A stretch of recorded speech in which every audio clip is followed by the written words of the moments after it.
Ladies and gentlemen, may I have your attention, please? The show starts in 3, 2, 1, go. Good morning, CaneSport. It's February 4th, 2022. I'm Gary Ferman, the publisher of CaneSport.com, joined as always by our managing editor, Matt Shodell, as we discuss the news of the day, presented by LifeWallet, where the time is now to take charge of your personal health.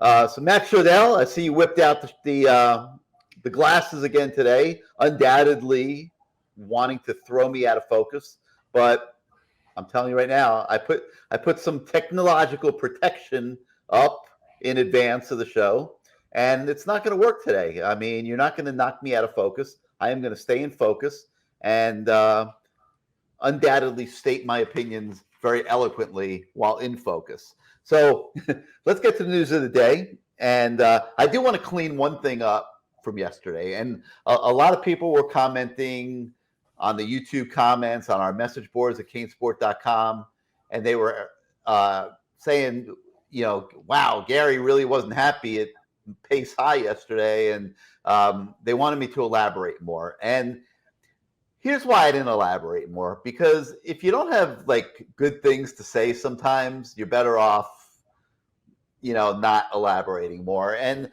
you know, look, I made it clear I got out of there as quickly as I could. I went down to the beach to eat whatever stone crabs were left in town that Matt Shodell hasn't tortured this week.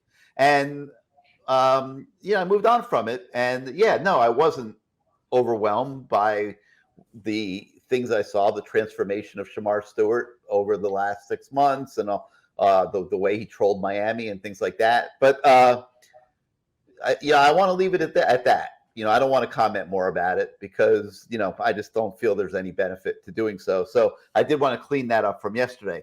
Okay, now let's move on to today, where we have some more recruiting insight on how Moten landed at Miami. And, this is one that really, if you look at it honestly, came totally out of left field, Matt. I mean, you know, Ahmad Moten was not recruited by the previous staff. I mean, was really not, like, in a very minor way. And Mario Cristobal, when he was at Oregon, was recruiting him more intensely than Miami was recruiting him here in South Florida. So there was already a relationship there when Mario came to Miami, Matt. And he was able to ride with that and enhance it and get Moten to come to the U. Yeah, I mean, I'm still thinking about Shemar Stewart. You don't. I mean, that's all people wanted to know about yesterday. It's kind of funny. I know, but or was it 2 days ago? I can't even keep track anymore because Miami got all these great guys, but all anyone wants to know is what happened at Pace High School. Somebody asked for a video of you running out of the school in tears. I mean, it's. They probably have it on the security cameras because, I got out of there so fast they probably thought I stole something, quite frankly. And yeah, I made a beeline from my car, and I was the first one out of that parking lot. And I felt bad for Pace, quite frankly, because they had a ceremony, and all their players, it was all their players and their athletes had a ceremony. And then 10 minutes later, Shemar walked in.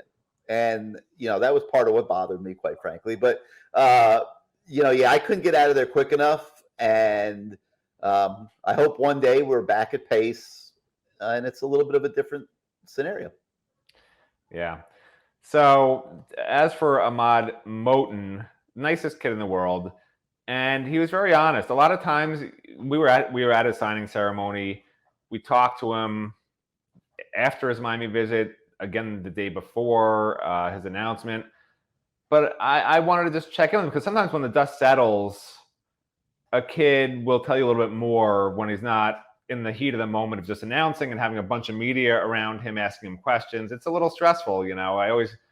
I've mentioned before, but even Eric Winston, right, when he got to Miami and had his first media interview, they let him talk to the media his freshman year. And he was backpedaling the whole time with people holding microphones up to his face like it was a weapon. And so sometimes kids just sort of loosen up, because I've talked to him a million times since he became a Miami recruit, and we're pretty comfortable with each other. He's never Jaleel Florence me. So when I called him yesterday after school, he was actually shooting some hoops, and he took a few minutes to talk to me, which was really nice.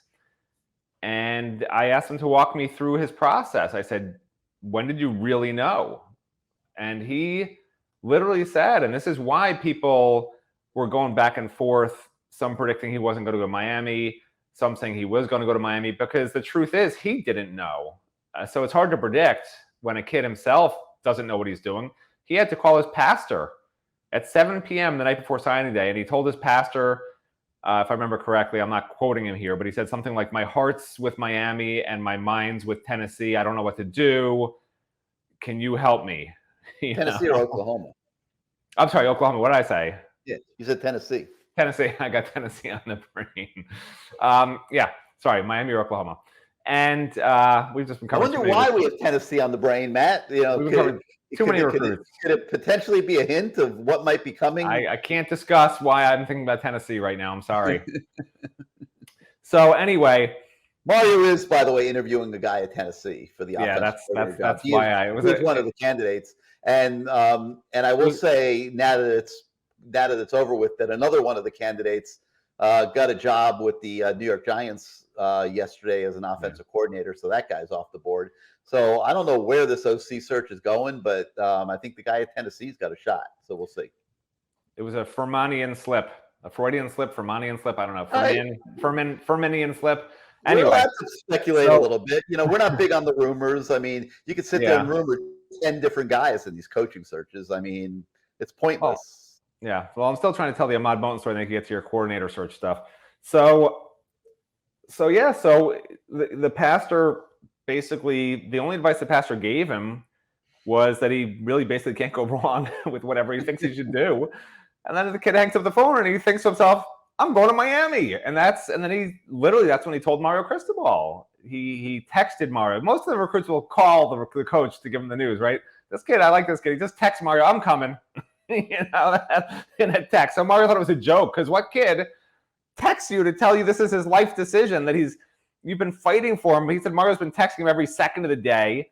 I've never heard of a recruit in that moment not picking up the phone and giving the coach the news in person, or his position coach just text, hey, I'm coming. And so, of course, Mario's like, you're kidding, right? Like, this isn't for real? And he's like, no, he texts him, yeah, this is for real, So then they did get on the phone after that. But I find it kind of funny. I've never heard of a kid in that moment just figuring it's just easier to text. It's like breaking up with your girlfriend over text, but the opposite. I mean, it's just a little weird to me. But hey, you do notice one thing: the kids that were the hardest to get to speak, that would never talk, they didn't come to Miami. They didn't come to Miami. You know what? There was one Good Morning CaneSport, and people can go look for it. It's like finding a needle in a haystack. But I literally said that. I said it's an inexact science, but in the past, it's been a very good precursor for what's going on with a kid where we don't know the kid's coming. Okay, for instance, Inez Cooper. He was so upset that you kept calling him anus that he wouldn't return my calls. But but listen, Inez and Matthew McCoy, they have excuses, because I've talked to people all around them. They don't do any interviews. If a kid does an interview with other sites from other schools and he doesn't want to talk to the Miami site, to me that really does say something. He doesn't want to lead on the fans. He doesn't want to waste his own time knowing he's not going there, because these kids know we cover the team. We'll be covering them at Miami. If they're going to be Hurricanes, they want us to quote unquote be in their corner, even though that's not our job. But they don't want to upset us before they're coming here. It's the same reason they give you food for the media when you go to the games, right? They put, other than UM doesn't really put out a lot of great food, but if you go to some other schools, they put out massive spreads of food in the press box before the game, feed the media really well. They want the media to be happy, because hypothetically you'll cover their team better if you have a full stomach and are very happy with their media relations staff. So I guess that's a thing. All right. So the untold story of Ahmad Moten's recruitment, you can get that on the website today. And we shift gears also to the regular team. Oh, hold on. People are going to yell at me now because I cut you off. Did you want to say something else about the offensive coordinator situation? No, I don't want to start speculating too much. I mean, I think the guy at Tennessee is alive for sure. The guy at the Kansas City Chiefs that I thought was a really good candidate and would have a chance to get the job. He just got the offensive coordinator position at the New York Giants. Mario Cristobal's, he's swinging for the fences on some of these bright young guys that are rising in the NFL. And for whatever reason, they're enamored with staying in the NFL. Maybe they don't want to recruit. Maybe they just like being in the NFL. You hit it on the head. They don't want to recruit. In this day and age, listen, it's not easy being Mario Cristobal, and it's not easy being under Mario Cristobal because he demands that his staff work.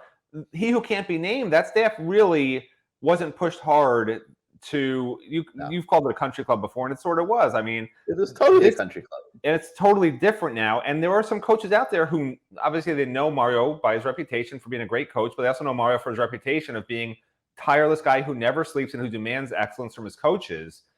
And which is a good thing because then the coaches who aren't going to do that aren't going to come anyway. But it does scare off some of those coaches who were going to be a little bit lazy in the first place. So the coaches he gets are going to be hard workers because they know they have to be hard workers so they won't be around for very long. No doubt about it. Okay, so we also have some regular football today. We talked to DJ Ivey about a little bit of everything. His NIL deal, is how the offseason workouts are going with Coach Feld. The team's getting ready to crank up this next week with the fourth quarter program. And that might be as intense as anything they've ever done, really. I mean, I'll be interested to hear the feedback once that starts because I know how big of a believer that Mario Cristobal is in the fourth quarter program. And he thinks it's a difference maker on an entire season, even though it takes place, 7 months before the season even starts.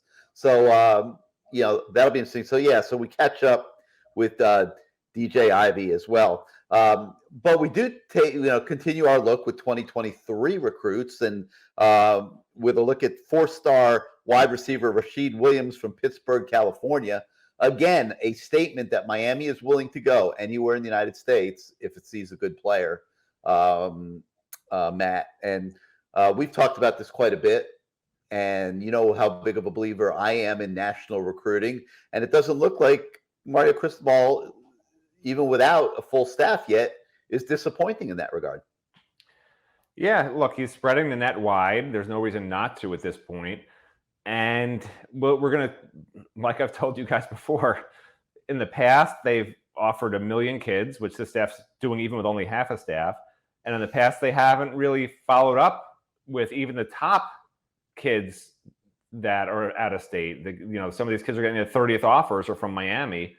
And when I check back in with them in a few weeks or in a month or whatever it is and say, hey, are you still visiting Miami? Hey, have you still been talking to Miami coaches? I hope the answer is yes. And then you'll know there's a difference. That's how you know. I mentioned the proof is in the pudding the other day, and I'll mention it again because it's true.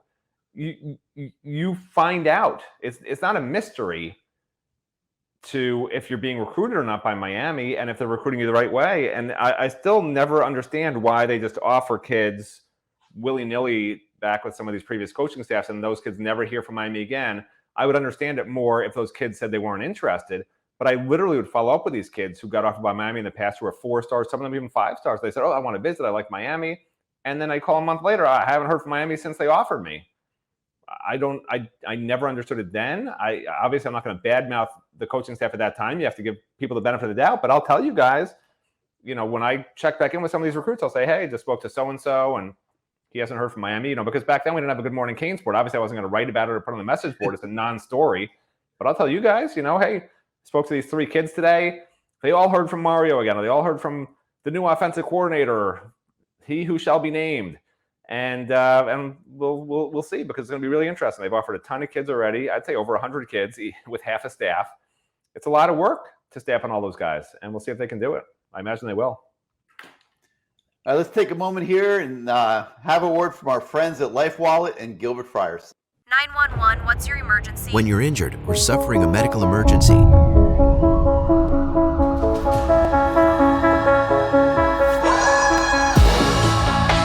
My name, Gil Firestone.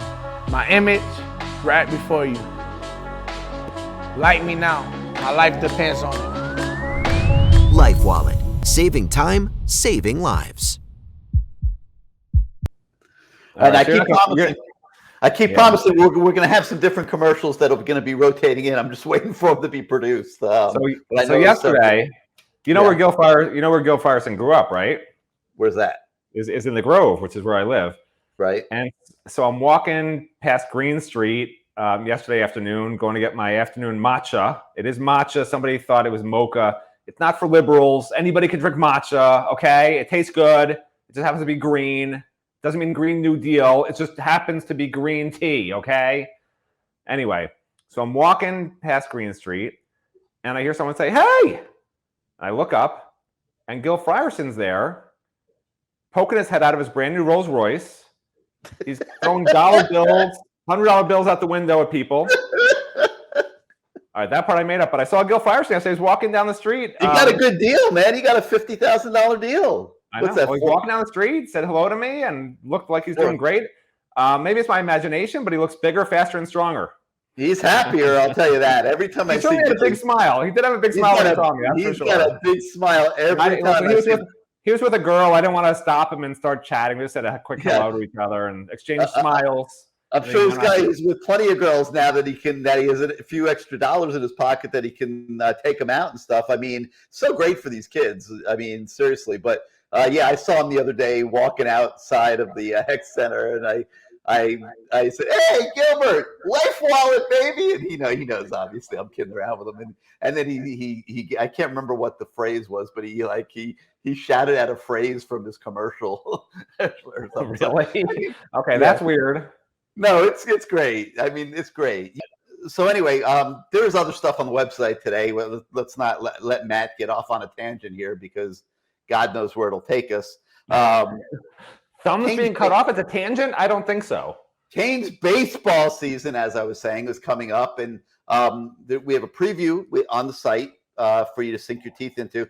But today we also have a opinion column by our resident baseball expert, a guy that's been covering Miami baseball for a long time. Jim Martz, he's written books about it, loves his Canes baseball, and he tells us a little bit about why he feels that the College World Series is still a reasonable and rightful goal for the Canes baseball team coming into the season. They had a disappointing season last year, let's be honest, but they're hoping to do better this year, and they also are starting to load up on those Life Wallet NIL deals.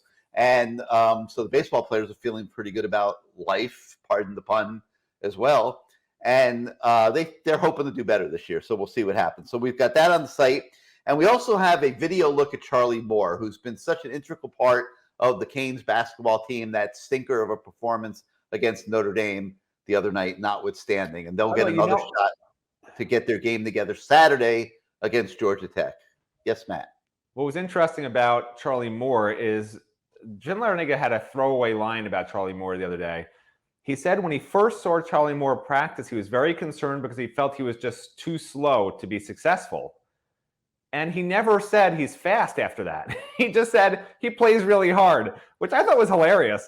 I'm sure, Jim didn't really mean it the way it sounded. But what he was trying to say was, there's those people out there who don't have all the physical tools, in football terms, a guy who doesn't run 4.4 as a receiver, but he runs precise routes, he has great hands, he does everything well, he's all the intangibles.